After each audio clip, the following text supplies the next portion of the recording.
here and online here at Classic Country, AM 1450. This time now to talk a little Virginia sports with Chris Graham of the Augusta Free Press and Virginia Sports Online. Naturally, we start with ACC basketball. And Chris, Virginia Tech got a big win here the last couple of days on the road at Maryland. Really helps out the Hokies.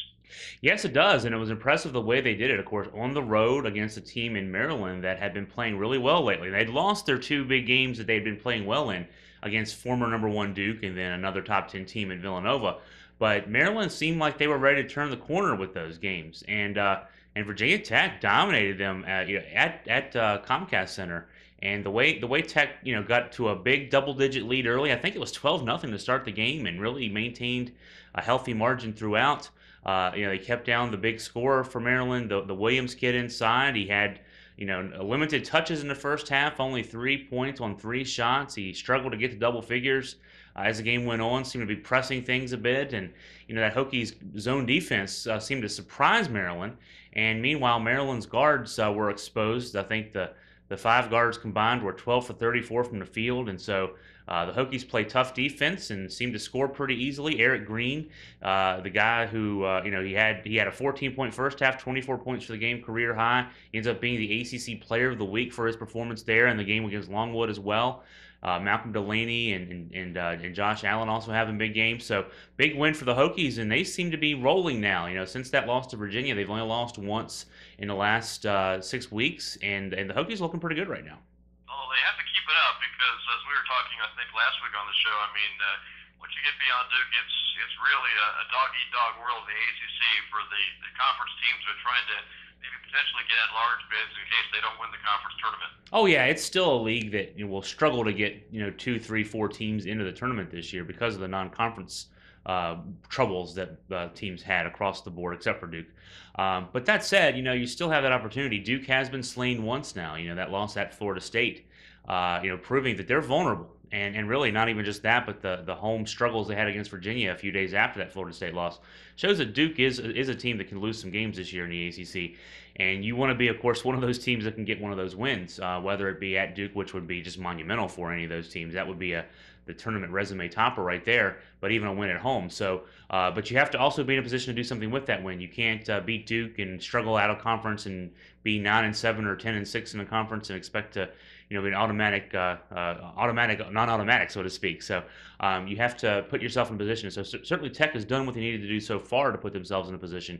But yeah, they definitely have work to do. This is an ACC that, again, is not going to be, like in years past. I think last year 7 teams get in the tournament. I don't think this is going to be a year where ACC teams are just going to be, automatically slotted into at-large bids. They're going to have to work their way in. But Tech is in a place where they can do that right now.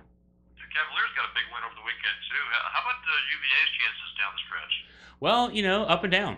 This is a team that's got some marquee wins: Virginia Tech, Minnesota, and then some tough losses. Seattle being that key one there, and but it is a big win for this team to get a win at home against Georgia Tech team that had been playing pretty well. A couple of blowout wins over North Carolina, which was unexpected. Wake Forest was expected, but Georgia Tech had been playing well of late. They had some early season struggles, losing to Kennesaw State early, and you wondered what this Georgia Tech team would be able to do. Well, they were able to win some games in the ACC, and then the Cavs really controlled that game throughout. It was a hot start for the Cavs. Then Georgia Tech made a little bit of a run to come back late in the first half, and then the Cavs 18-3 run at the end of the first half to break open a very healthy lead and kept that lead almost the entire second half. The 8-point win was, the margin there was a little bit deceiving. The Georgia Tech shaved off 5 or 6 points of that in the last minute when the subs were all in. So the Cavs get a really impressive home win. They shot well, 10 for 15 from three-point range,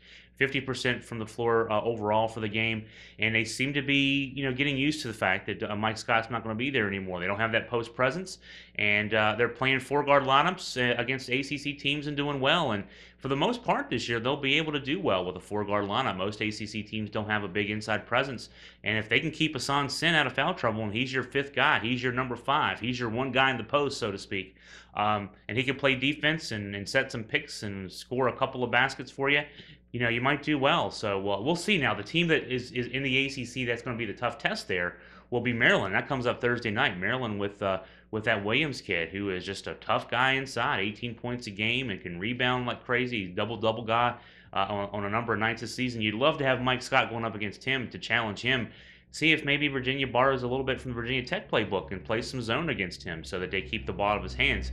And then make the Maryland guards beat you. That was the solution that Virginia Tech came up with, and we'll see if Virginia maybe tries to replicate that to some degree.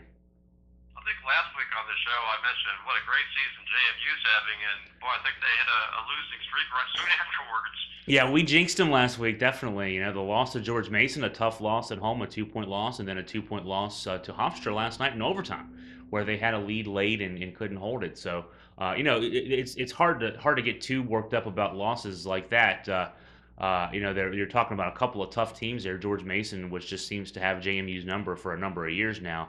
No matter how even they might be on the court, it seems like there's a little bit of a mental block maybe for JMU to overcome against Mason. And the Hofstra loss is pretty tough too, because that'd be a big comeback win a couple nights after that tough loss.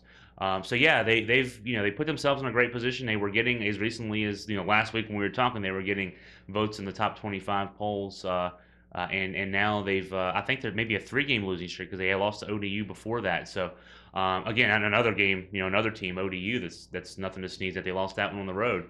It shows how tough the CAA is. You can win 9 straight. You can have a 15-3 record, and then you can run into a buzzsaw, which is just the normal part of a schedule. ODU and George Mason and Hofstra. You still got VCU on the schedule. You got some tough games to play.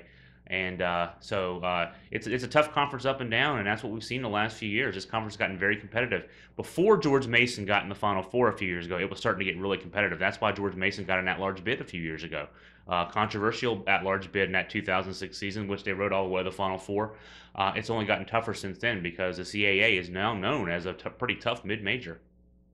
Hey, really quick, high school basketball, Lee's still the top team in the SVD. I think they beat Waynesboro here in the last week or so. Rockridge only 1 loss on the season so far. The Wildcats are 15-1. That loss coming on the road at Robert E. Lee. So again, still a lot of big games to be played in the SVD in the regular season. Yeah, Waynesboro with a couple of tough losses. That Rockridge loss from a couple of weeks ago, and then they had Lee in a tight game late and lost that one. Had to rebound and beat, I think it was Spotswood late last week, and hold off a rally late to hold that one off. So, it's a tough top 3 there. It's a pretty deep and talented top of the Southern Valley as far as that goes, and they're 3 pretty evenly matched teams, and I think we'll see. Maybe some difference in the second part of the season. Maybe you'll see Waynesboro get a win or 2 against those other rivals and make it close and interesting. And I think all 3 of those teams will be competitive. Barring an upset in the district tournament, I think you'll see all 3 of those teams in regionals, and we'll see what happens from there. But I think any of those teams can get hot late in the season and make a run through the regionals and into states.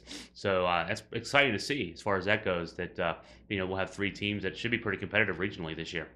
We're still a week away from Super Bowl week, so next Tuesday on the show we'll kind of talk more about the big game. But obviously, your thoughts about the Super Bowl matchup this year, Pittsburgh and Green Bay. Green Bay, I saw, came out yesterday about a 2.5-point favorite. Checked it a few seconds ago, and last I saw, Green Bay was now a 2-point favorite.